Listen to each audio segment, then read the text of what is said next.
Hello, and welcome to Scuttlebutt, the War Movie Review Podcast. We're happy to have you with us as we take a look at films from the dawn of cinema to today. We aim to provide a raw and unapologetic review of each film's cinematography, historical accuracy, and delivery. In the process of analysis, certain details will be revealed. These spoilers are only divulged to ensure a fair assessment of each film. We head into the wilderness of the Adirondacks this week with Michael Mann's 1992 French and Indian War epic, The Last of the Mohicans. As always, we're joined by Michael A., Hello. Nate, What's up? myself, Mike B., and Brian could not be with us this week, but it's all good. We're going to take the helm and get through it. Yeah. Yup. All right, Try cool, to I get got it. I think I nailed Sit. it. So, who wants to lead off then? So, as Brian would say, so guys, what'd you think? What you think? Yeah. Yep. Shut up. What I think? Not much. No, how dare you? Do you love this movie, Nate? Daniel Day-Lewis is a national treasure. Yeah, he must be protected. But I don't say anything bad about Daniel Day-Lewis, man. no. So yeah, Michael. No, just go give- ahead. Give No, your go opening ahead. thoughts. Yeah, we're good. Yeah. Okay. So, this is obviously a romance movie through and through. I'm not really into romance movies that much. I've seen some that I like and some romance / war movies that I like. I don't know. I was just it's okay, I guess. It's just I don't know, just just not really my thing. And I just felt like immediately like when I saw Daniel Day-Lewis with his slick back hair and everything, and then the bombshell who he's obviously gonna fall in love with, and they make eye contact. It's just like, oh yeah, they're eye fucking each other right now. Yeah. And let's just wait for that moment to happen. They're gonna of course have a little quarrel to begin with. But we just know that they're gonna, end up bumping uglies. So it was okay. It's very 1992. Yeah. There's some Yeah. stuff in it that I was kind of like, man, this seems like almost a parody, like with the romance and all that stuff. And the most interesting stuff to me was the fort stuff. I thought that was all that grand scale stuff. I thought was really cool. Seeing all of that play out. I don't want to say that I'm into war porn necessarily, but I was just like, oh, this is cool to see this sort of stuff. Everything else, it's like the first, I don't know, like 20-30 minutes, I was kind of like, what is this story about? Because I'd never seen this, and I'm like, who the fuck is the main character? Daniel Day-Lewis shows up and then he goes away for a while, and then he comes back, and then I'm just like, okay. And then finally, once they reach the fort, I'm like, okay, now I get it. There's fucking romance and there's gonna be this shit to where we have to get out of here and all this crap. But anyway, so yeah, initial thoughts, it's all right. It's all right.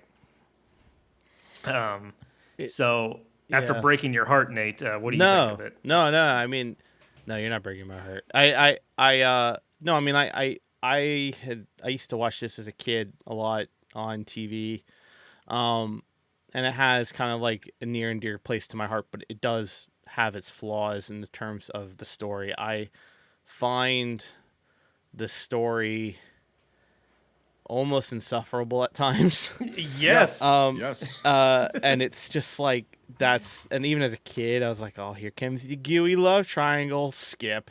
Because all I cared about was the fort and like the run and gun and the whole scenes at the end and all that kind of stuff. So like it's not a bad movie in the sense of you can see the effort in everything. Again, to do a callback of Master and Commander, the devil's in the details, and it shows in this movie. At least to me. Now, I'm not an expert in this period of history. There might be some glaring thing, like if guys are wearing Korean uniforms in a World War II movie, and I just don't see it because I'm not a Rev War guy, a French Indian War guy. But to me, in my untrained eye, I think it really is really well done. I love the props. I love the setups. I love the locations. The fort is really cool. I know they built that, which is really cool just by itself. The cannons, the mortars, that's impressive. And the grand scale, I mean, we're talking about early 90s here where, the big budget movies were a thing. how many there's a big trend in the early 90s of massive budget films. Mikey, we were talking about this, I think, last time we were talking about stuff. Remember I mentioned Cutthroat Island, how it completely bankrupt the company that did and Rambo like and everything. Waterworld, just like massive budgets. Yeah, like it's that same kind of, before the two biggest flops in the history, I think, of budget wise, Tank 2 Studios. That was the norm of doing that. Was to do these grandiose budget like movies and then hope to God that it flopped. The return was worth it. And it is very interesting to see this movie because I feel like it has that middle in between where some of it's very grand and some of it's kind of toned back.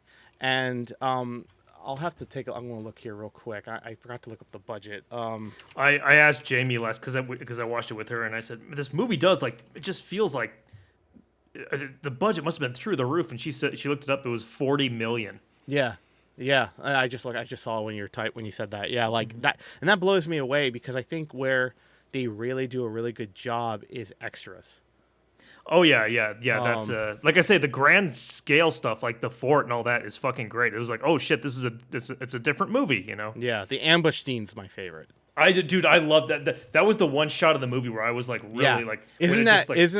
Just to talk about that? Isn't like holding that shot and letting it play out? Mm-hmm. The one where you just see one muzzle poof and then another muzzle poof, and then it gets more chaotic, and you just keep hearing hollering and hooking, and then it's just left and right side, and they just clash, and they hold that shot. I wish it went a little longer, but dude, it's like I'm sure there's like a director's cut that has it longer, but it was love it. Oh yeah, no, that was the one shot of the movie where I was like, oh shit, like that was really well done. Yeah, and I love if we went, we're waiting for Mike to get back. He had to go to the bathroom. I really like the actors in this full-heartedly as well. Like, again, this film, I think the props, everything with it I mentioned before, are really good. And the actors are really good. Daniel Day-Lewis doing a passionate romance speech and making it actually sound good when on paper, I think I would rather vomit in my own bowl of food because that's just total horseshit. Yeah. But the actors do well. Even the B grade actors do really well. And I really like. I think this is one of his first movies. I think this is one of his first films. But the guy who plays Magua. Oh yeah, I've seen him in a number. I can't remember his name. Wes Studi. Okay. I think that's his name, Wes Studi. Yeah. He does a phenomenal job, I feel like, as Magua, and I like that. And I think it was one of his first movies, but the unarmed combat even is really good. And again, I think that's where that comes from, having the right professionals, the right historians, the right people into it. But the story is just. I don't know if it's just aged. I don't know if it's just aged, but it's just so just. Yeah. Well, here's the thing: is it's a typical the love triangle. If you took the romance out of it, I think I would enjoy it, but the movie would be half the length it is. Right. But it's like at that point, it's like you got to get people. You gotta get couples to go in there and be like, "Oh yeah, I like action. I like this. I like that," and then also I like romance. It's like, fuck at that point in time. Just before we launch into your side, Mike, since you're back now, I do want to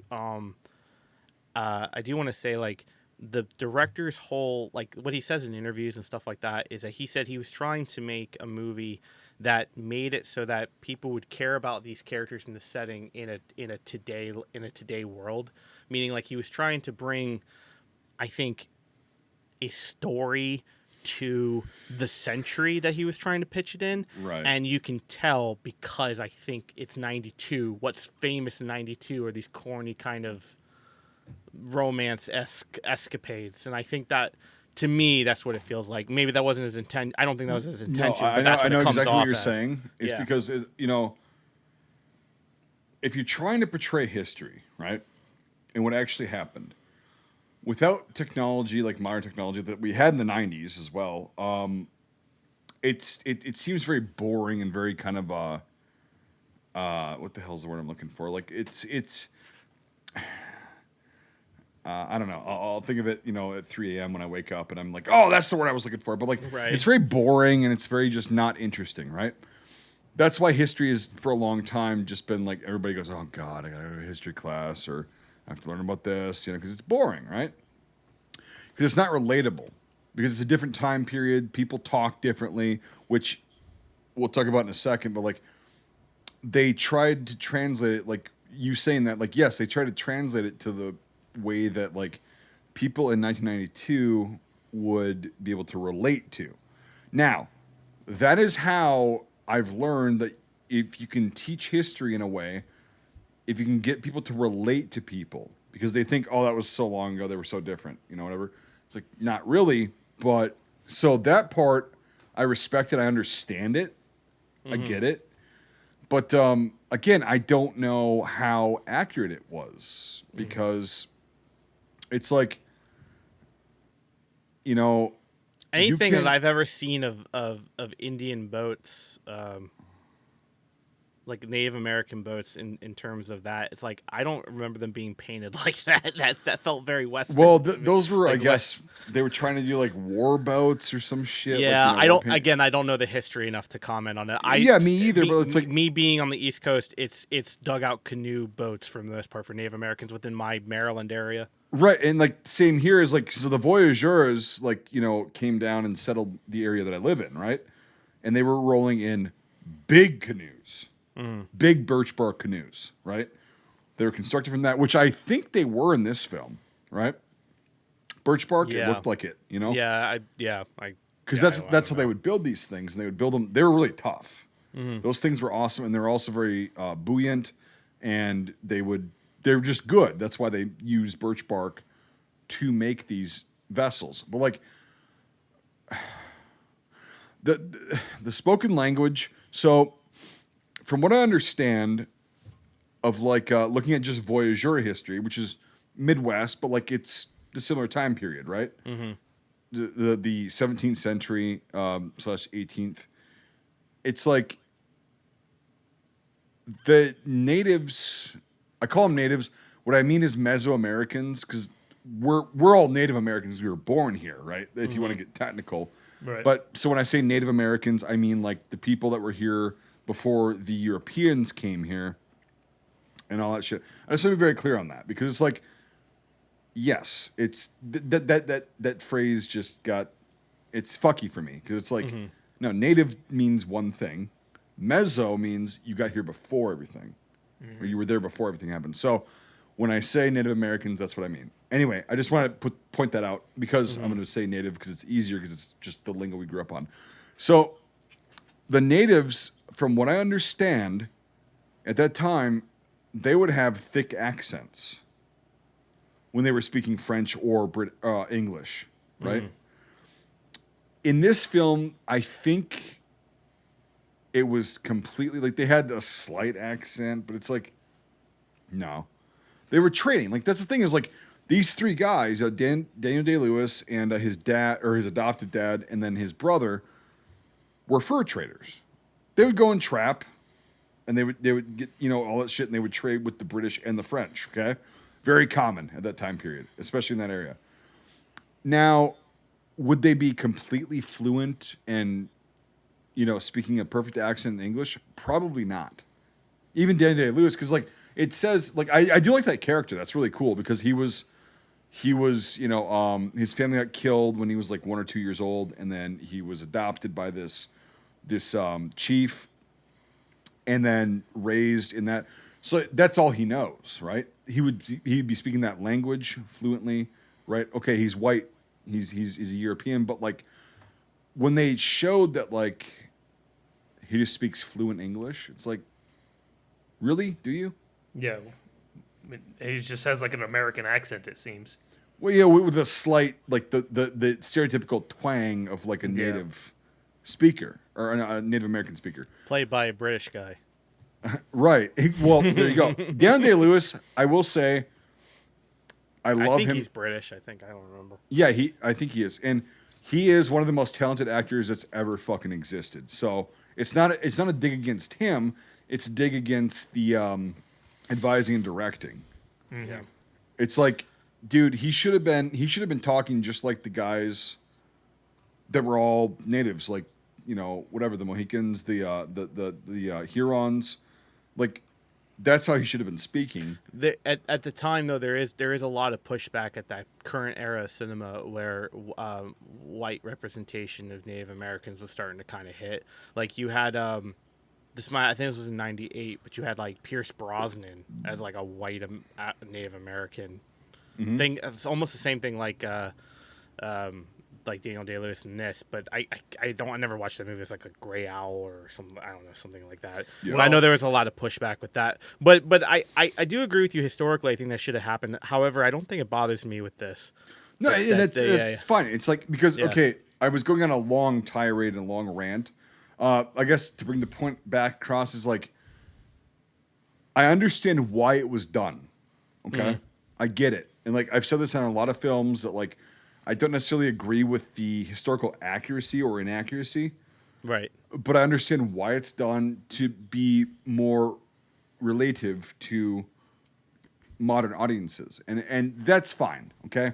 So we'll do that. Like, I did like the part at the end where the Huron chief does not speak I forgot the word, like their tribe, the Mohicans, but like they whatever, starts with a Y. But he doesn't speak their language. They don't speak, but they both speak French. Like the British officer, the captain, speaks French, and then they're like going back and forth doing that. And he's actually being an interpreter the way it's supposed to be done, which is really good. Like as they're talking, he's listening and saying it. As like in a lot of films, they're like blah blah, blah. And they turn and look to him and they go, he says this, blah blah blah. No. An actual good interpreter from any time period in history will talk as the person is talking, so it seems as if they're talking to you. Yeah. And then they do ADR really well in the sense of superimposing it over the stuff like that. Yeah. That was really good. I thought that was really good. And like, it's back and forth and whatever, all that shit, like from English to French and, the Huron language to French. But like, so the officer, the captain, like did a really good job at that. Okay. And like whoever wrote that in there and like advised that did a really good job, because that's literally how interpreters are supposed to act. Yeah. And a lot of movies get that wrong. I think they got that completely fucking right. And it was really good to see. Have you seen Mike? You sound like you had something you wanted to chime in on. Before I moved the subject, I was going to go into something else, but I remember you were talking about something. No, I if it's important, it'll come back to me. Okay. There. I got it. I got it. Yeah, go. Yeah. It's funny going into this. Like I said, I had never seen it. I had never really done it. I didn't know what it was about.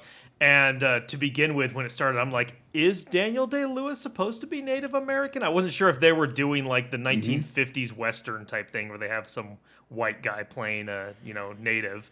Right, yeah. So when I found out, I was like, oh, thank God. When I found out that, he wasn't.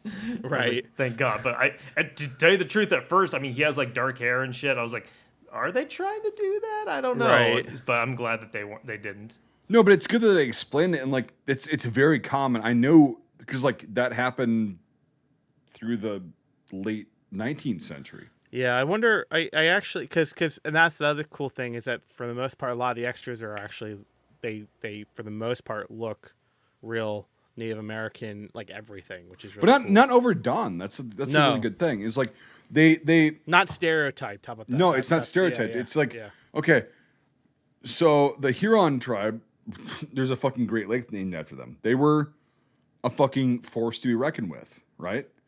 And and also the Mohawks, right? They weren't like the stereotypical like modern day 90s bullshit that like happened. It was like that's the hairstyle that they wore because it was practical. Mm-hmm. And it was also a sign of like you can grow your hair out, and it's in a lot of Native American tribes, what I've noticed is like you grow your hair out as long as possible. And if you fuck up or if something like, bad happens, it gets cut off to a certain length. And so, yeah, they're gonna keep that whatever. And again, there's gonna be people in the comments that are like, no, it's this and this, but it's like, again, there was thousands of tribes, but like, Yeah. that's what I've learned from my Native American friends and everything, and like people that know this shit. So it's very specific, but like they didn't look overdone at all because they weren't like completely covered in paint. They had paint on. They had war paint on. When it was when it was the ambush scene, they were completely head to toe docked up, which I thought was really cool. Yeah. But you also see them with Western clothing on. With they've been trade trading. Kind of They've been right, trading, right. yeah, and which is they have really cool. They have fucking muskets, It's Yep. like Yep. it's and they were really good at them because they became very proficient with them. So yeah. Leading into that, then, what did you guys think of all the armed combat with tomahawks and the whole fighting back to back when it wasn't a musket? What did you guys think of that? Did anything kind of stand? I know some of it was kind of slow core. So I did notice some slow choreography, but nothing really stood out to me. And I liked the way they did it because it seemed very traditional and/or more formed to the way you would fight a sword versus like a tomahawk. Yes, and so and then I'll let you talk, Mike. I'm sorry, I'm fucking like just ranting, but like so slow choreography is actually realistic. Because when you're doing a fight like that, well, there's slow choreography, and then there's someone forgets a cadence, and there's that kind of slow choreography. Yeah, but in a fight, that's what I meant. But in a fight, like you're not always like you have muscle memory, you have your training and all that shit. But it doesn't always work out like that, and that's why I know. I'm just saying, like, in terms of like stuntman to actor, I saw some missteps and some slow choreography in that sense. But that's realistic in my opinion. I know. Yeah. I agree. I'm just when you constantly look at this stuff, you tend to see when there's an accident and when there's natural slow motion, like natural slow movements and missing marks or hitting marks slower than anticipated, that you can tell when someone makes a mistake. That's all I was seeing. I was seeing a little bit of that, but not a lot. Well, that's the thing is, like, really quick, I'll just say this and then Micah can go. Actual combat is not choreographed. Well, and so I think the more no, but like, I know it's a stupid statement, but like it's actually very true. Like most people don't, like kids don't get this. It's not choreographed. And so the more fuck ups you have in combat on a film, I think the better. That's my opinion. Because it's like it doesn't always go as planned. And I think I know what you're talking about. We'll talk about that in a second after Michael goes. But like I did not have a problem with that. So. The only thing when I say about like missing steps, meaning like if someone's going for a downswing and someone forgot to block, but then they go to block and the guy who's swinging down the X stops half a second and then goes, that's what I mean.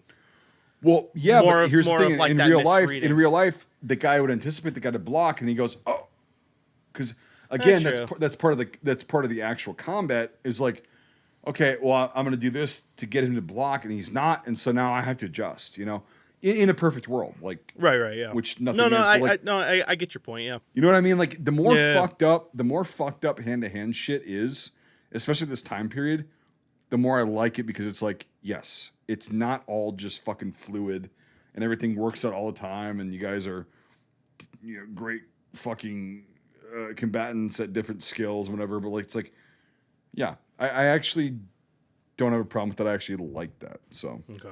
All right, Michael. In terms of the hand-to-hand fighting, I thought it all seemed pretty neat. Like when the very first ambush scene happened, that was pretty intense. I don't know. Like one thing, kind of an issue I had was like when Daniel Day-Lewis and his father and stepbrother show up. It's just kind of like they could just easily take them all out, and because they're the main characters of the movie. And there was some things where it's like it almost seems like some parts of it should maybe be more brutal than others. I don't know.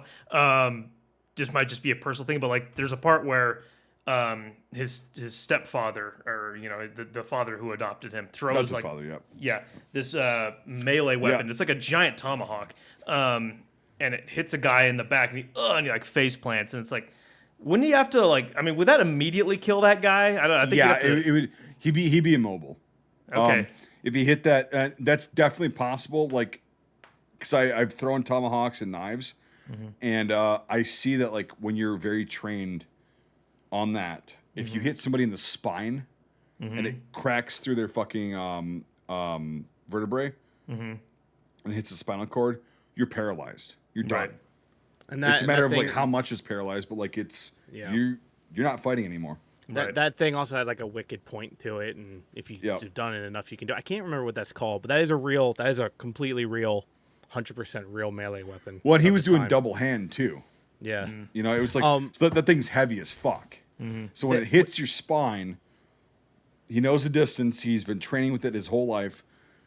When that hits your spine, it's literally cracking your spine in half and going into the fucking spinal cord, which obviously controls your motor functions. So yeah. How did you watch this, Mike A? I watched it on Amazon Prime. Okay. I watched it on YouTube. It was free.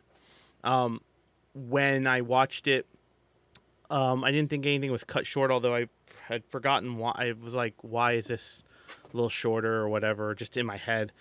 And then I was on my phone and it autoplayed. It autoplayed to the Patriot. And I got 3/4 of the way through it before I had to get up and do something else because I wanted to keep watching. But that was heavily edited for TV. That was free. That's free on YouTube. So if we end up watching that, don't watch it on YouTube because it's heavily Patriot? edited. Yeah. Oh, it's chocolate. It's not. There's no blood. No. Yeah. No. They cut the blood, but they're cutting scenes completely down. Yeah. Yeah. But But I do remember what you're talking about, the chocolate spray instead of the we'll get the into blood that spray. in a bit. We'll get into that in a bit. But like, so for this one, Michael, like it's a good fucking thing to notice. Yeah, Because, I was because I've seen stuff, but one part where I was like, oh shit, like was the part where the guy you see one of the guys get scalped, and it's not like this like long drawn out thing. It happens it's really fast. Yep. Yeah. Well, That's the reason why I mentioned the editing thing for the Patriot was that I wonder if I've seen there is an extended version of this film, and I think there's more brutality in that extended director's cut. I think. Okay. But because I know that long action shot that we talked about, the ambush, that's a lot longer. If I remember correctly. It was pretty long in the version I watched. Yeah, I'm not sure, but yeah, I was just curious if maybe something had been edited, so that's why I asked. Because I was questioning whether or not I watched in like a TV oriented Last of the Mohicans, because it faded randomly in the movie and then refaded back. Huh. So I wondered if I was watching like a TV cut, but anyway. They left out the commercials. Yeah, thankfully. And I mentioned all the Alien Combat because there's a behind the scenes featurette that I had found earlier today, where I was curious. I was like, the one part of the movie where it always bothered me even as a kid was him hip firing double flintlocks. Right. Running with that. Yeah. Yeah. And I was like, that's bullshit. But then when I started doing, I remember my memory called back to a behind the scenes of what I used to watch as a kid. Excuse me, hold on. There we go. And it was one of their advisors doing it for real and actually hitting the mark with hip fire. Yeah. So here's the thing: it's not impossible. No. You would have to, which these guys would have had a lot of time to train. It's. I really like. Sorry, go ahead. No, it's just difficult. That's what I was going to say. Like, it's just difficult. Well, not impossible at all, though. No. Well, I think that's a lot of the thing about this movie is that everything's not impossible, but it's just difficult. Like running, reload while running is very difficult. They actually showed that.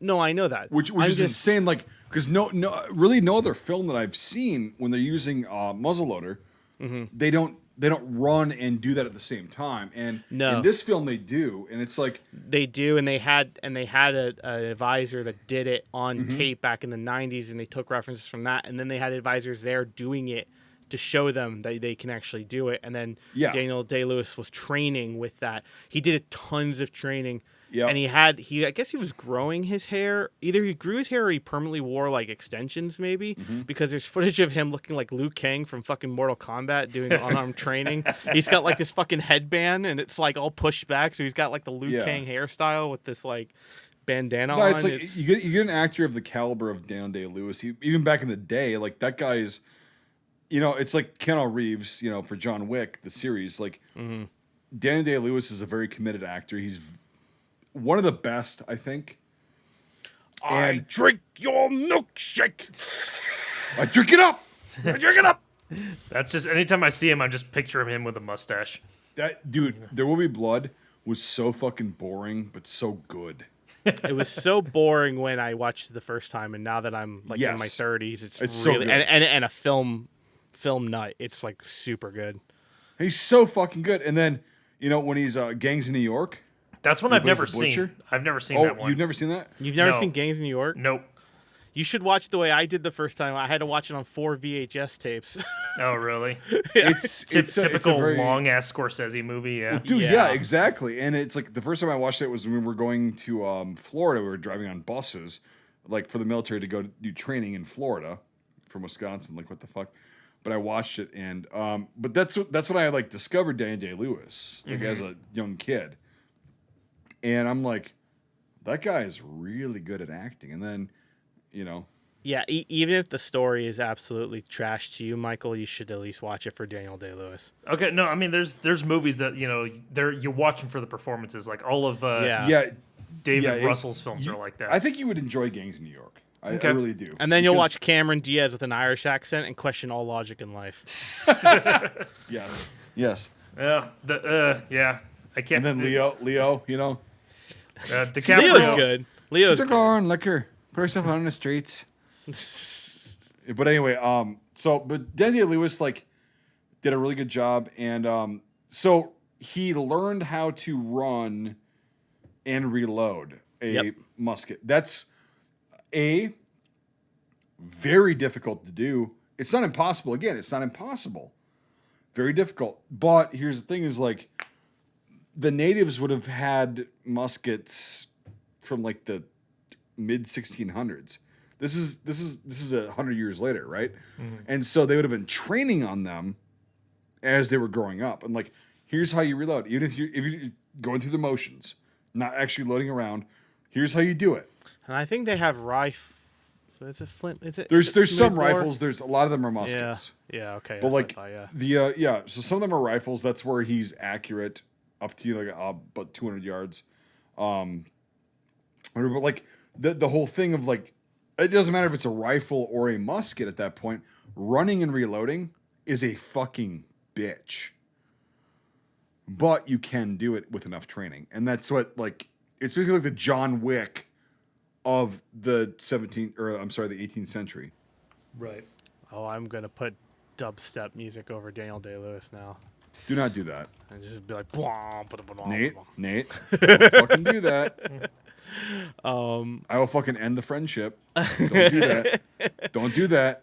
I really like the concept of also him running and picking up guys' rifles after Yes, he takes them down. yeah. Yeah. To keep the motion going. I really like that. Whether they're muskets or rifles, it's he knows how to use any of them that he picks up. He might not be able to reload, but he's got one shot from them. And then he can just fucking ditch it, And it's that was really cool to see that, in the combat scenes. Yes, he's got his. I'm pretty sure it was a rifle. You're right. It's a Pennsylvania rifle. Pennsylvania long rifle. Yep, and it's probably a 36 caliber, which is very interesting. But I think it's 62, but I'm not. The sure. Pennsylvania ones were usually very small calibers because they were very fast and very. They might be 40.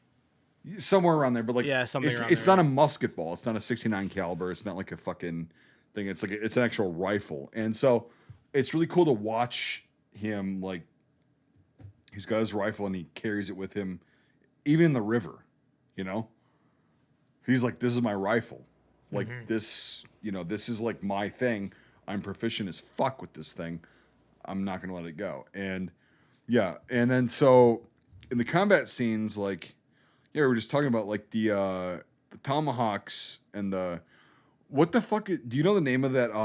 Kind of. It's not really a sword. It's just kind of it might be considered a sword.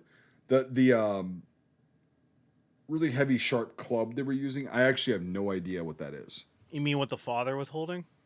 No, there was some of the Hurons were holding it too. They were using that. So are you talking about the club that looks like a blade with the spike in Yes. the middle? Yes. Okay, I'll give me a sec. I'll try to find it. Yeah, because here's the thing: is like during the ambush of like the column.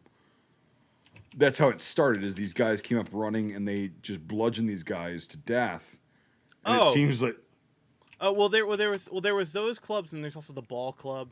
No, I'm not talking about the ball club. I know what that is. Okay, what is that called? I can't remember what that's I called. don't know what it's called, but like I'm familiar with it. I don't know Yeah. what the other ones are called, or like, because I've never seen them before. To be honest with you, but I mean they're very primitive weapons, but they're very effective. So, Mike, what did you think about the melee shit? Like I said, I think it was pretty well done. Some like that initial ambush scene I thought was really good, and like I really liked the big ambush scene quite a bit.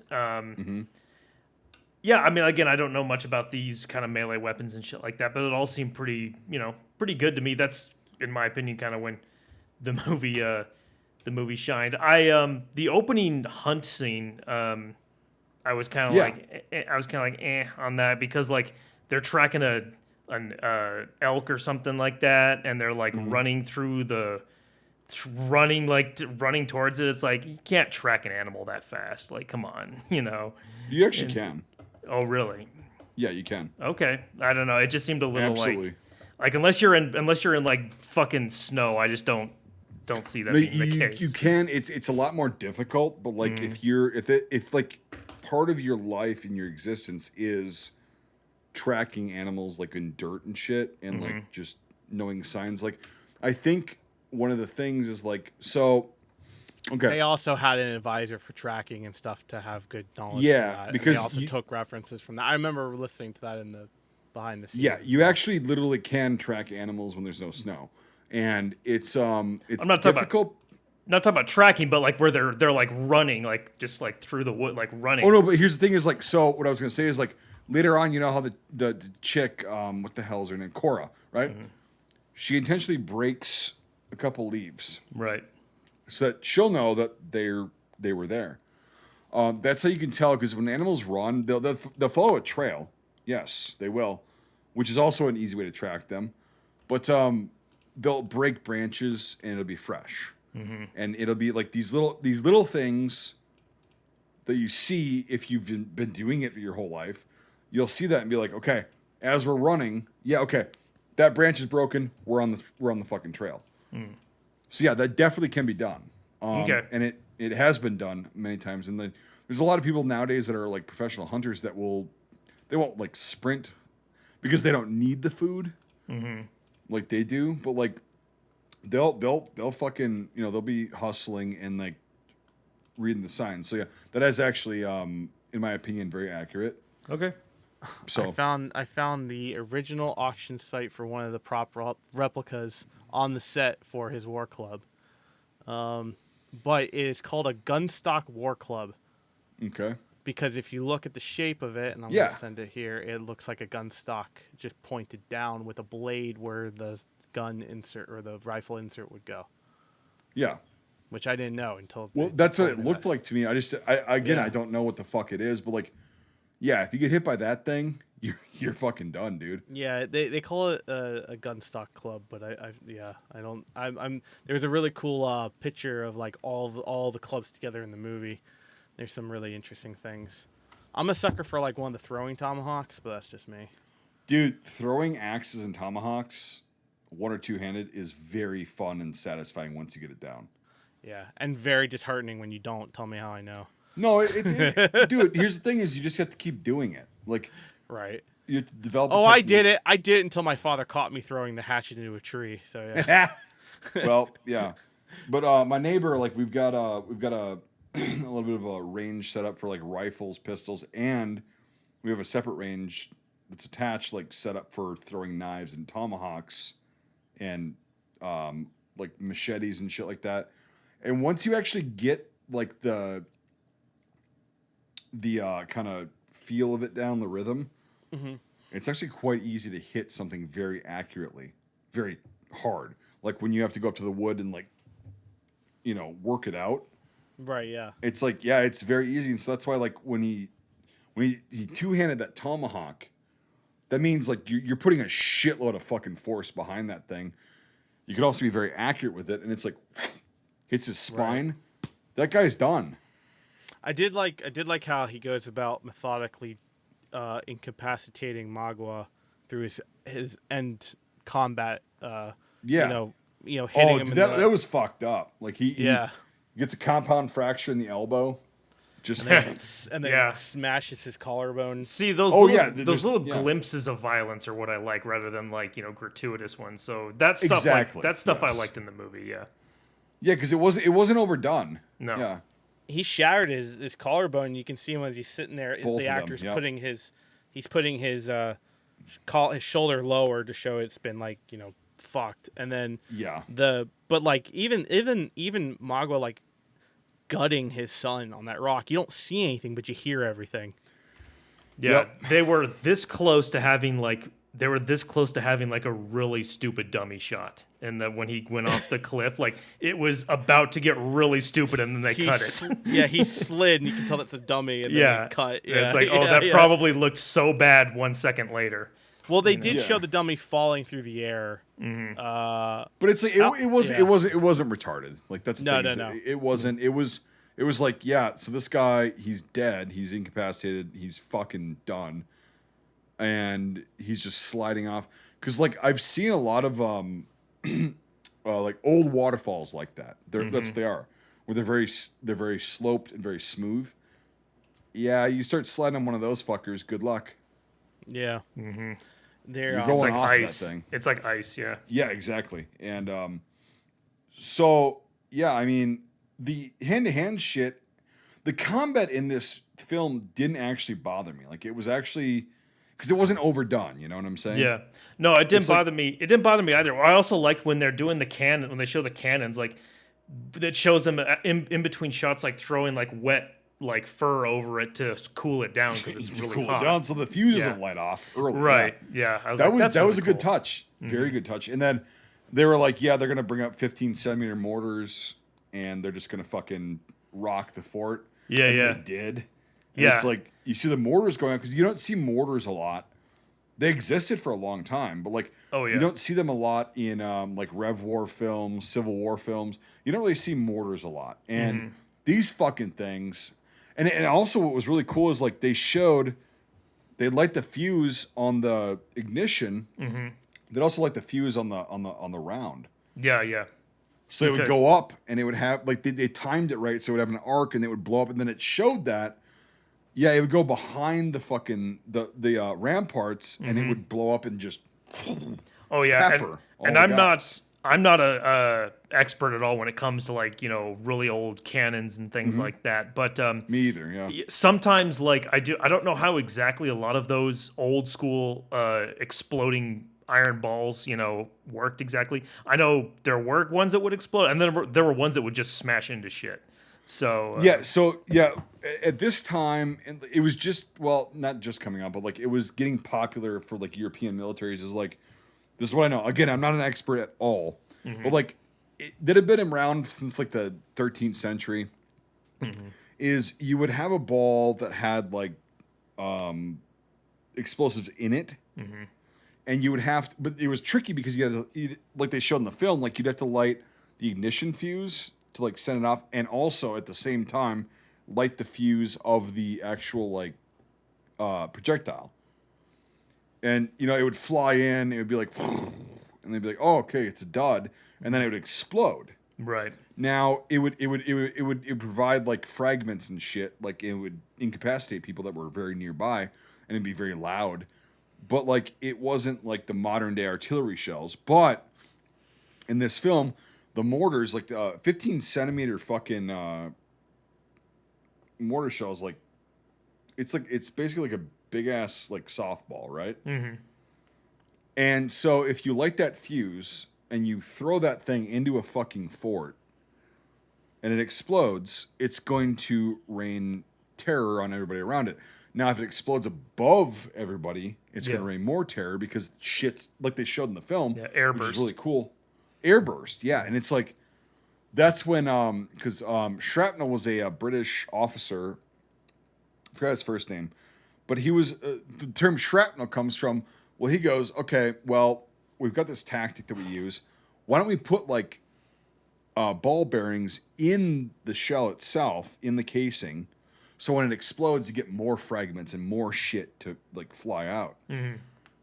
And we'll do an air burst, which they showed in the film. Like you'd light the fuse, and like sometimes it worked, sometimes it didn't, like whatever.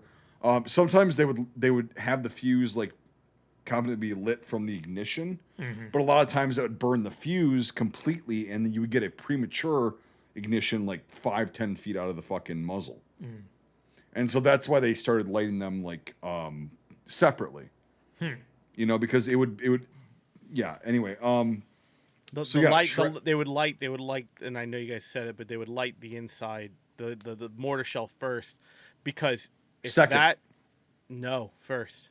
The not the mortar itself, but the shell, the round. Yeah, I know, but but like well, they would light it. Well, a lot of times, if they were really well trained, they would go for what we were just talking about is the air burst, and so they would light. They'd have two guys. Again, not an expert, but like here's what I've read from like pre-19th century shit with cannons, is they would light the ignition as soon as that was lit. The guy would light the fucking the actual projectile, the casing, right? Because it would go above everyone and explode instead of going in and then rolling around for a bit and then exploding.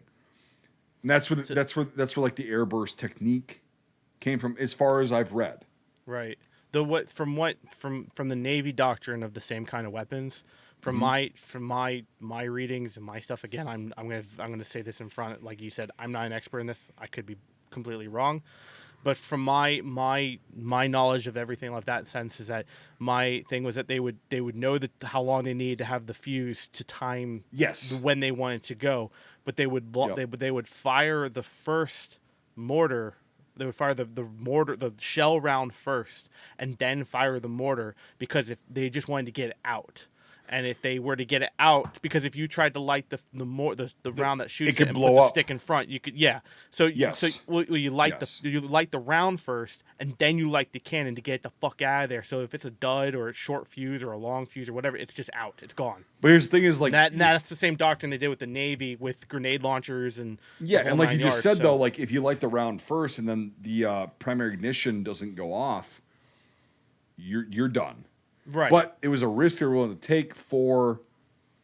Yeah, it was just fucking insane. Like, it was just a risk. I mean, Mortarmen had huge ass fucking balls either way. I mean, well, especially and even the guys with the grenadier launchers, they're in. So they're not really in this film. They're not really in the main cut. They're in the deleted scene. There was a whole scene of the British having grenade launcher troops, like literally like a whole squad that just used grenades to clear out some of the trenches. That's how they were preventing the French from digging in. But I think that scene got cut in the deleted trenches only happened in World War One. It was a new concept. But like the whole thing with the grenadiers was you would put the ball in, you would light the ball, fuse, and then you'd prime. Then you'd have everything primed. You'd light the fuse on the ball, and then you'd fire. And if you had a dud, you'd take the gun and you would chuck the gun or try to whip the projectile out, because they were loose-ish fitting, and you could toss them out. Because like on a boat, you would just be on the side of the boat, and if you had a dud ignition of launch, you would just chuck it out in the water. You would chuck the projectile out of your gun and dump it in the water. But yeah, like I assume it's the same thing. But yeah, it's. That type of technology with mortar launching and grenades is just absolutely fucking insane. And it's gotten so advanced nowadays. Like, you know, you can be precise with it. But like, yeah, back then it was like a gamble. Thoop. And it's like your unit SOP is like, well, we're gonna do this first, or we're gonna do that first. And it's like, fuck. And that's about all the extent of my knowledge on that. Yeah, same. The real quick, and I think we'll go to IMFTB, because I think this is a short one. Yep. Just for us being us, or normally I think Brian would have a few things to say about being so close to the New York area, but unfortunately he's not here. But Mike A, was there anything that in the movie cinematography wise, other than that ambush scene, that kind of screamed to you, just to get all that out? Like I say, I thought I thought like once the fort, I like how they introduced the fort a lot, where that distant shot and you see just over the trees that glow, Yeah, you know, and yeah. all those Oh, yeah, explosions and all that. I thought that looked really good. I like the way the forest looks, where it's just this fucking, you know, endless labyrinth. How those things all would have looked back then. Almost post-apocalyptic with them coming over in the night. Right? And, Yeah. Yeah. And, And the deforestation around that area too. Yeah. And I like a lot of that stuff. I knew that their sex scene was going to be like under candlelight, you know, sort of thing. Dude, I had more spicy times when I was a teenager than that sex scene was. Right? Yeah, I know. I thought it was Did they just, actually fuck, or were they just making out? I don't know. It ended before I knew it began. It ended right, with the it's sun. It ended with the sunrise lookout, Mike. So of course they had sex. It's the '90s. But I mean, realistically, like, let's think about that. Did they actually fuck, or were they just making out Maybe, hardcore? I don't know. Maybe he blew it, like he didn't know what to do or something, and like she was. You can just tell it's like you know. I'll harken back to a fucking analogy that I've used before. Is like you could just tell, like even in the fort and there, it's like, yeah, you're just stirring a bowl of macaroni and cheese. That's what it sounds like when she walks. Oh God! Dude, that's Jesus when Christ. we were watching it, Jamie said, like, you see that waterfall? That's the inside of her dress right now. Yeah, exactly. And it's like, yeah, you got that, and it's probably not good. But Nate, you all right, buddy? No. Good. Excellent. But yeah, no, I mean, the whole, like, here's the thing is, like, let's just talk about the storyline for a bit before we go to IMFDB. Really, really stupid. Like it was like Pearl Harbor, but like less egregious and shitty. It's like if you're gonna have a love story, like at least show us tits. Let's be honest. Yeah, even Titanic did that. Right. And, And, you know. and it's just, I mean, the quote unquote sex scene, nobody knows what they did. No one knows what happened. It was so lame, but it dragged on forever. It's like, okay, you're making out. Okay, I get that. Yeah, that's fun. Yeah, okay, whatever. And there's nothing. And like, oh, okay, you grabbed your tit. Nice. Yeah. Cool. And then it's just like the sunset comes up. It's like, did you fuck her? It's like, come on, give me something to work with, you know? God. Right. Exactly. It's like, dude, I would love to watch these films that we watch that have love scenes in them. It's like, I would love to be able to just be like, oh, that's fucking cool. I'm going to go snap one off quick and then I'll finish this up. But this one, I was just like, Had nothing. Really? Had nothing. And I thought that her sister was way more attractive than she was. yeah. The redhead. She wasn't red. She was She's blonde. blonde. Just okay, whatever. She's. Fucking Michael, get your fucking vision checked. You know what? fucking It's not. It's like fucking. What do they call that? Raspberry blonde or something. Strawberry If you blonde. want to Blonde. see a redhead, go see Cameron Diaz in Gangs in New York. Yeah, true. Ooh, Yeah. Can't imagine. Fake, obviously. That. Yeah, but, I can't imagine that. No, that was whatever. But I like thought she was no, it's more. like- I thought she was more attractive, even though, like, I don't know. It was. Well, she's also younger, so I Oh, really, no. I really think that. I really think that this is a byproduct of it being in the early '90s. It's kind of a trendsetter of those like dumb romantic big budget films from the '90s. Like, But those, Well, but dude, those like have been you around. said, But like, those have if- been around since the '80s. Though. yeah. no, if but you like cut- for this decade, I mean. yeah, but if you call the romance shit out like you were saying, it's like you could have cut a half hour off and it would have been a great film. Yeah. Mm-hmm. Like I would have thoroughly enjoyed. I mean, even if he like. Dude, That's- like, You could have that romance in there without being so egregious. you don't even need it. But anyway, Michael. No, but like if you needed a romance to give him, because the reason why there's a romance is to give him that push to follow her all the way. Well, and it's Yeah. the gray hairs, daughters, and all that shit. But you could have done it without the romance and the fucking like he could have just been like, I care about these chicks that I don't want to see die, and like whatever. yeah. Without the romance, shit, you could have done that shit. But anyway, Michael. But no, I don't know. There were a number of them, like these kind of historical romance things. I mean, Daniel Day-Lewis, he was in another one a year later with Age of Innocence. So, and then like Titanic, Pearl Harbor is kind of like early 2000s, but still like that sort of thing. I mean, like where it's like we take this historical thing and we attach this romance thing to it. Right. And it's not necessary. It's like if you want to spend 5 to 10, possibly 15 minutes, like not consecutively on this story, sure. Okay. That's fine. But it should not be the driving factor. And here's the thing is like this was a driving factor for this film. It's like that's why he's gonna go out and risk his life and his brother's gonna die, whenever. It's like, okay. So you're saying that you didn't have a plot that was good enough to just be on its own without a fucking shitty romance story? I mean, it must have been like, because this is based on a book from way the hell long ago. I'm guessing that that's like the heart of the book. I'm guessing that the historical shit is like really in the background when it comes to the original book, and that's probably why it's this way.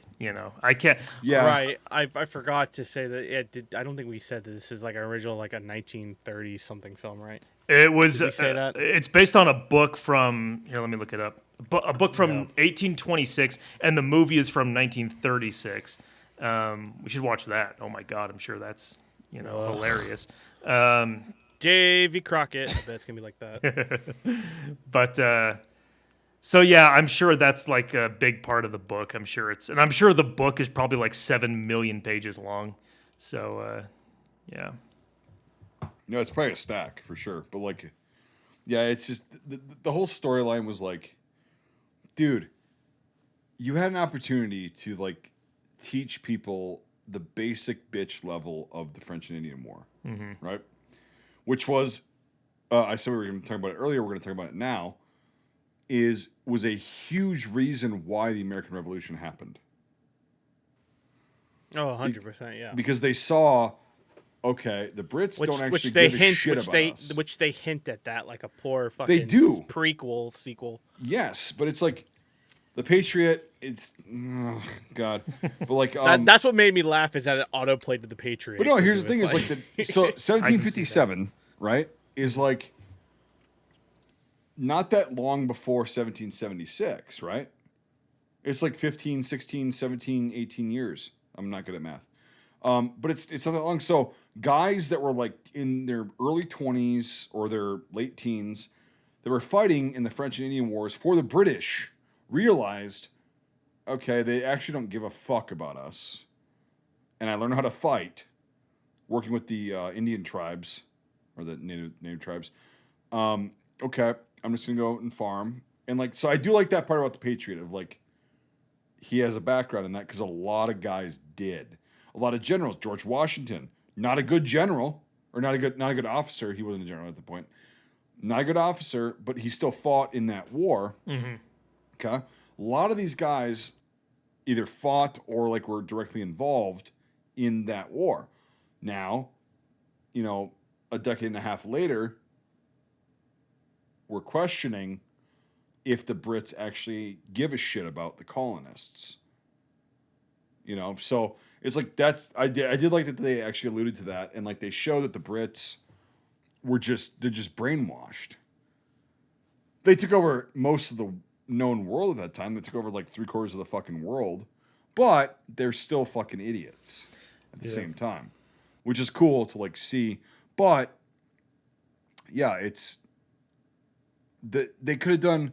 I think this film could have gone so much further in explaining more of what happened during that conflict. Mm-hmm. Cinematically and showcasing, though, I think the sets, I think the locations, I think all that is really well done, and I know really that's in that I know that's in that area for sure. Yeah. Do you remember that scene with that bridge? It was kind of like a cinematic shot where it's first introduction to Duncan, I think. Yeah, that single arch. Yeah, that bridge is a real bridge that was around during the French and Indian War. Well, it's a great shot. It's still there. Yep, because they built it to last, but like it's maintained. I believe so. I'm going to double check, but I'm pretty damn sure that's what it was. Yeah, because that was I had read something about that. Yep, so yeah. That looked great. I love that B-roll or not. Well, it is B-roll. There's nothing B-roll going on. Yeah. So I loved that. Cinematically, again, this movie Yeah, nails it. it rocks. Cinematically, it's shot very, very fucking well. Well, Michael Mann, the director, he usually brings it. He's really good with crime dramas. That's like his really good thing. Well, he did Heat. He did Heat. He did Collateral. Oh. Yeah, he did Manhunter. Is Collateral that one with Tom Cruise? Tom Cruise and Jamie Foxx. It's a fucking Right, yeah. underrated movie. It's great. Yeah, I've never seen it. I always wanted to watch it because it's on one of my old war movie DVDs as a trailer, and I'm always reminded I need to watch that every time I watch it. He I did can't remember what movie that is. He did The Insider. He did Public Enemies. So yeah, he's really good when it comes to crime. History, I don't know. He did Ali, also the Will Smith Ali biopic. Oh yeah, for Muhammad Ali. Yeah, which is in my opinion a big dumpster Well, fire. here's the thing: you can't win them all. Of course, you can't win them all. That's what I'm saying. Like he should Yeah. his thing is crime, but like he does make shit look really nice in this movie. So yeah, this movie, like, I have zero complaints about the actual the shots and how it was shot, the cinematography, the editing was really good too. The editing was good. The props were good. The stunts were good. The extras props were were- good. That's more or less my department, but like there was a lot of very rubbery bayonets. Oh and- yeah. Oh I yeah.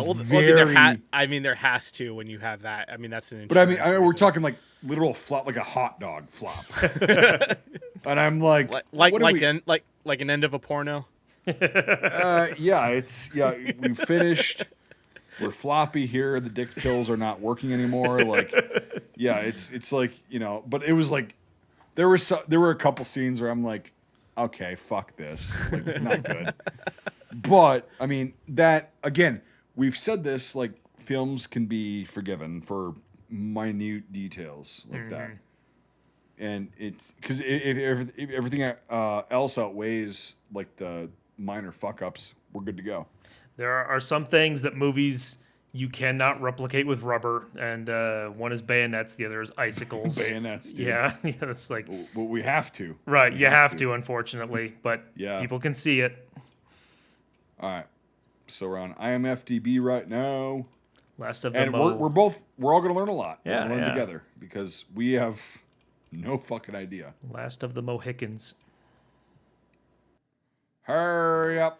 I have Waiting to on you. record IMFDB, dude. Give me a Hurry second. up! We're at 300 Waiting on you. subscribers now. They want to see this shit.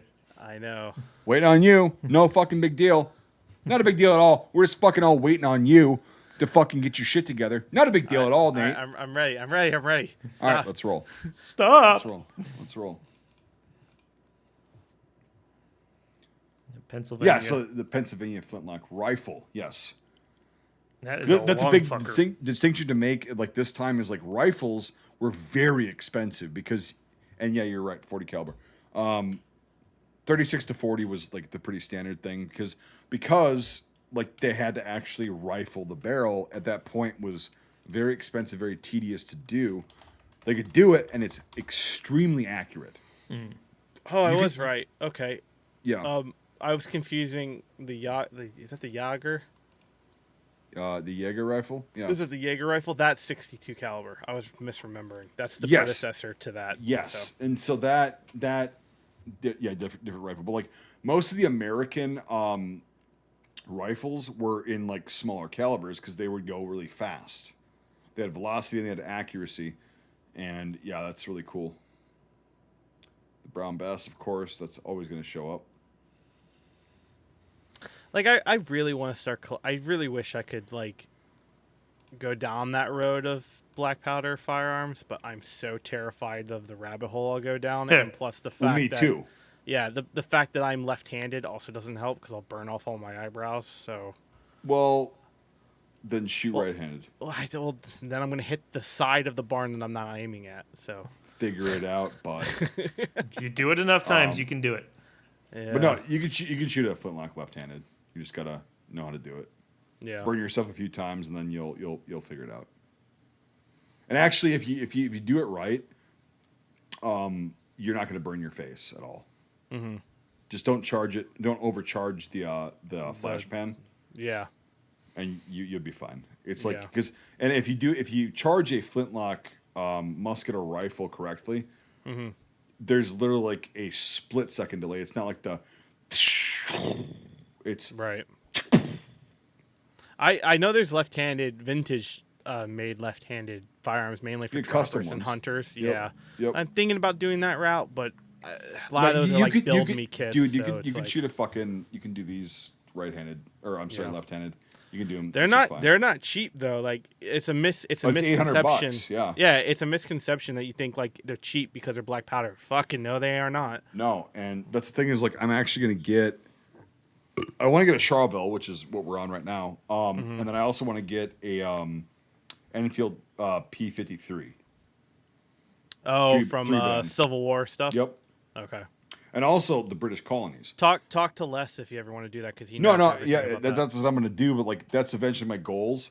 I actually had the mold for the 58 caliber. I had the 577 mold, and so I Nice. already have that, the bullet mold and everything. So, yeah, you got the Charleville. Yep. Trade muskets, trade guns. Lesser So I guess it's quality- like I guess it's encompassing like all the random.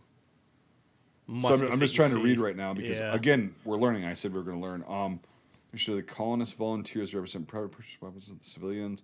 The trade muskets were issued to Indians allied to the British Army as they were the 18th century equivalent of Lend-Lease. Okay. So yeah, they're lesser quality, but they still work. So it's basically giving somebody a Caltech. Yeah. Like they work, you'll be able to hit shit, but they're not super good quality. Right. So yeah, a trade musket. I've heard Yeah. that term before, a trade musket. So yeah, it's just something like border with the natives and everything, and like yeah. Check out that guy's expression. Yeah. Yeah. So like militia, homesteaders, Magua. Yeah. Well, that's that not kind of Magua. stuff. Yeah, it is. No, it's not. It's the the guy it's that Magua, right it's here. not because Magua wasn't wearing anything and he had paint on. But That- Mike, that is Wes. It they, says, they fucked it up. They fucked it up. Mike, Mike, I can't see your face because my screens are covered by stuff I need. But if you're joking me, I'm gonna punch you so hard in the cock. Oh, he's got the earring. Okay. Yeah. He's it I was like, just didn't Yeah. look like he looks so much weathered, like in the later scenes. Like Yeah. Wait. Were you for real? Were you fucking with me, or were you? no, just... I was for real. Oh my god, you were so face blind. Well, as Sophie says, I have no facial recognition. And then once in a while, I like fucking nail it. And she's like, oh my God, you can do that? And I'm like, yeah, I know it's oh my him. god, he can read. Okay, anyway, just fucking, yeah, whatever, penis. Just fucking go down. Flintlock pistol. All that narrows it down. Good job. I love it when IMFDB does that. It'll just be like double-barreled So shotgun. what caliber? Yeah, what caliber did they say this was? It doesn't say. They don't say. Because they don't fucking know. Just a Sparrow flintlock. This is like the high point of the time. Yeah. Nice. They work. They're big and Ish. bulky. No, high points do actually. I've never had a malfunction on my high point, to be honest with you. Oh no, I meant flintlock pistols. They work. Oh ish. yeah, they kind of okay. So like grenade launcher. That's interesting. I didn't know those existed. Oh yeah. Yeah, they definitely did. That's what we were talking about earlier. In like, Yeah. okay, so that's in a deleted scene. I think so, yeah. Because Yeah. I don't remember that in that, and I know there's a scene of them clearing out the trenches with grenade launchers. Yeah, that's they definitely were used. It's just a matter of Yeah, like, because look, these are the grenadier yep, the hats. Yep. hats, and I know that from oh shit, Hold Fast. There we go. Well, that's why like today there's still the units that are called Grenadier Guards, Right, yeah. and so they're elite and they're also Grenadiers, and so yeah, it's fucking insane. Yeah, great IMFDB. Like we knew so much about that. Like okay, yeah. So the guys are listening. Like we've told you a million times throughout this whole thing, we don't know jack shit about details of this. We're critiquing the movie and like what we do know, and also complimenting the way that movie was shot and the acting was really good all around. I didn't see one actor that I was like, oh, it's fucking come on. It was all really good acting. I think the thing that the theme we keep hearing is just shitty story. Yeah, it's the script. Very shitty story. Yeah. Well, And how about this? Shitty story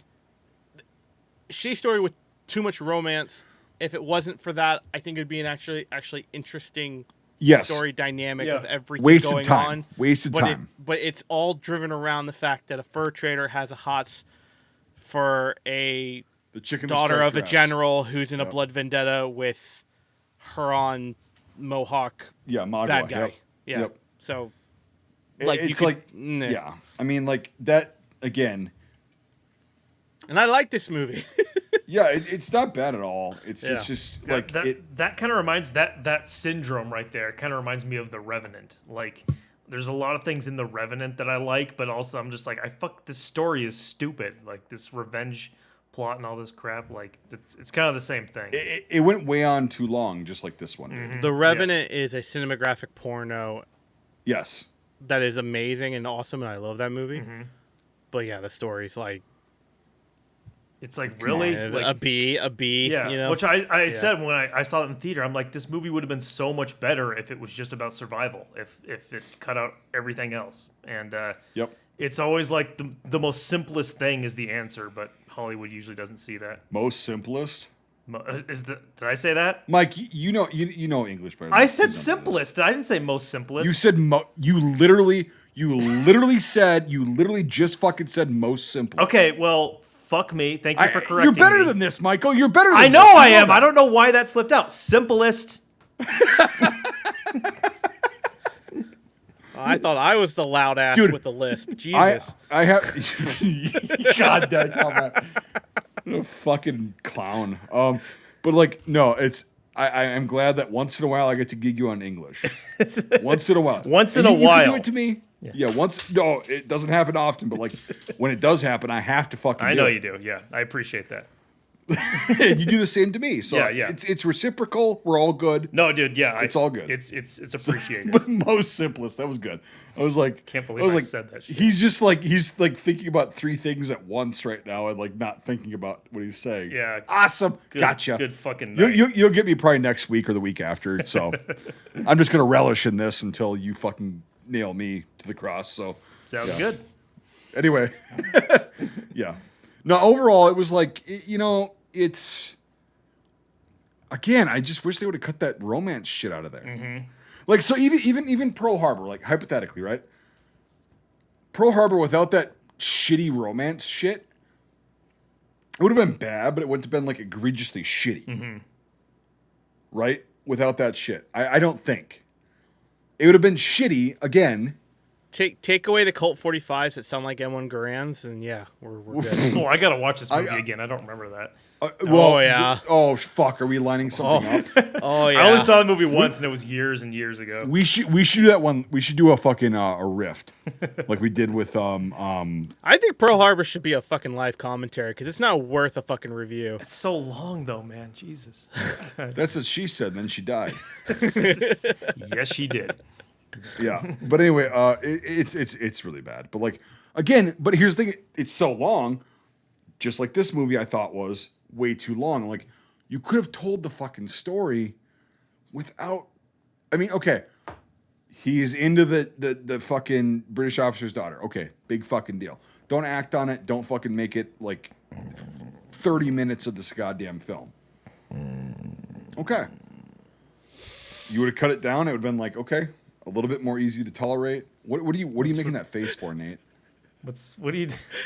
Mike A, were you thinking? Oh no, sorry, I was belching with my mouth closed. Sorry.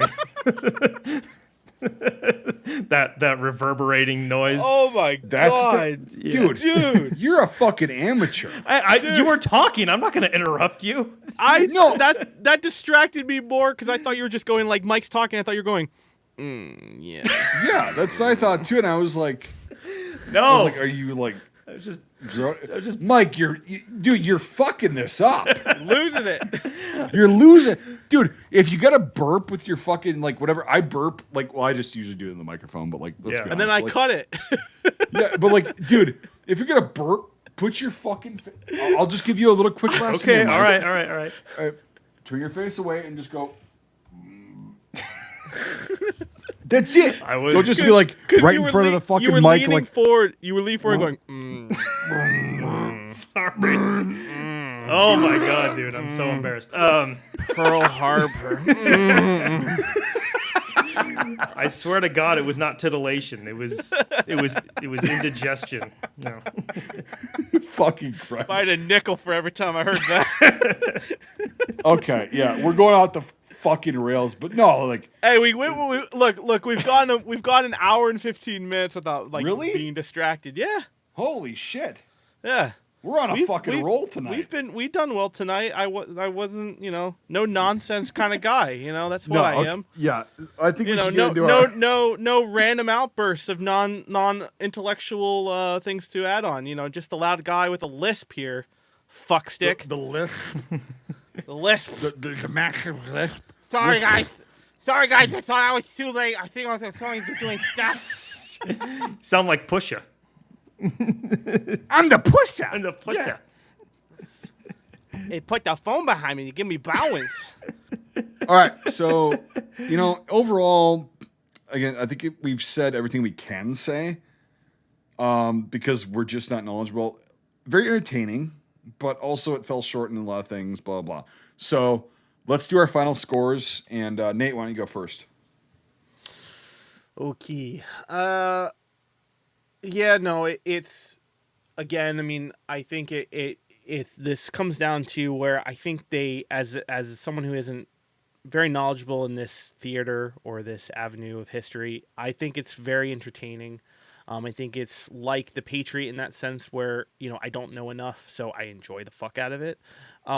And you can tell when things have a lot of effort into it and when things are taken lazily. Yes. And this movie does not take things lazily in terms of the props and the cinematography, the acting, and the behind the scenes are really cool because you can kind of dive into that and you can see how much effort they put into it. And it wasn't like, oh, we kind of read a history book and that was it, Right. So it was like shit.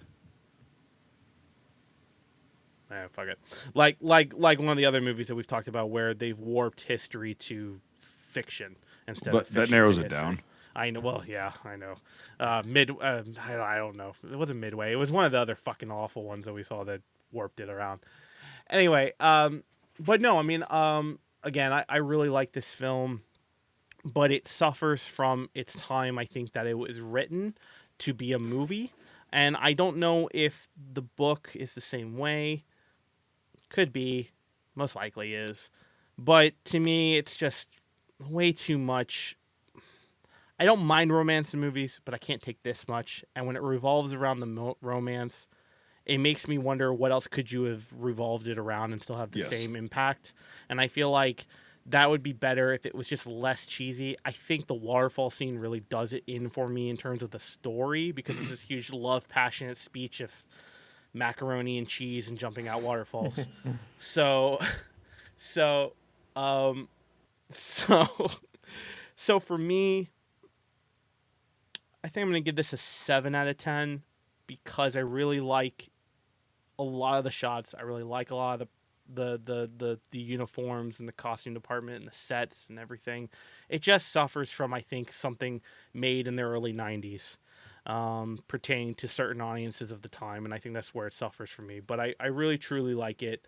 So I think I'm going to give a 7 Screaming Mel Gibsons out of 10. Cool. Might be. Yeah, I agree with what you just said completely, and it's like the cinematography was great, the acting was great. The if you filter the romance shit out of it, the story was actually pretty cool and like showing the fort and like how it was besieged and like how the decorum was. Like it wasn't like nowadays where it's like we're just gonna conquer you. It was like decorum and like the French guy with his fucking hat Right. Oh, the doing the bow. whole swing Yeah, thing, yeah, the whole bow yeah. thing. Yeah. And the British guy just takes his hat off, puts it underneath his arm. It's like, yeah, and it's like, And the flags and stuff too, like all that stuff super, like the big giant battle flags. yeah, I mean, like, exactly. That's And really cool to see. and then when he asked about blah blah this and this these terms, and then what about my colors? Take him back to England. That's very respectable. And then you see the backstabbing, which I also appreciated. We didn't talk about that, but like the backstabbing of like the French guy going, well, I have to honor the French code, but you're not French. Right. And that's what leads into the whole thing. I really appreciate that because there was a lot of that shit. Yep. That's the good side of the movie. Those are the good sides of the movie. Where little details, story wise. Yes, really little good details that they got right in that. Because the French and Indian Wars, like we always say, the French and Indian Wars. It's like, but that's because that was the British term for it. Because we weren't the U.S. yet. We were just colonists, right? And so, the French and Indian Wars. That's who we were fighting against. We also had Indian tribes or native tribes fighting with the colonists, and that's where a lot of them learned how to fucking do battle. And like you see that, blah, blah, blah. We already talked about that, like going to the Revolution, the American Revolution. And so that was really cool that they actually showed. Again, like I said earlier, I just wish that in place of the romance shit, they would have taken more time to explain and show how this war actually went down, and a lot of the history behind it. And like they did it very well as you can, because I don't know another French and Indian War movie. I really don't. But it's like, god damn, it just could have been so much better. And like you said, it's a product of the time. Cinematography was great, acting was great. Daniel Day-Lewis is a phenomenal fucking actor in everything he does, even when he was young. So with this, it did fall short on that. Costumes, props, I don't know. So I'm not gonna base my score on that because I just don't know. It looked cool, but again, I have no fucking idea. But cinematography, the story, how much it sucked me in, all that shit, like the just whatever movie aspect of it, 6.5 out of 10. So, Mike. Yeah, I just that romance shit just really does it for me. And I don't mean that in a good way. Yeah, I don't mean that in a good way. That's just that it just drags it down, and it's just more. I kind of like yearning to see a movie more about the actual subject matter rather than a movie about a predictable romance, right? Because people fuck, right? We Yeah. get that. Well, that's the thing. It's like I don't feel any genuine connection to these people. I just feel like they want to get their rocks off together. I don't feel like there's an actual genuine love between them.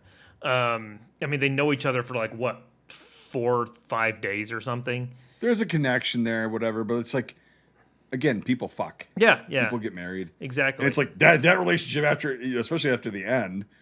That relationship's gonna last a long time, I'll bet. Right.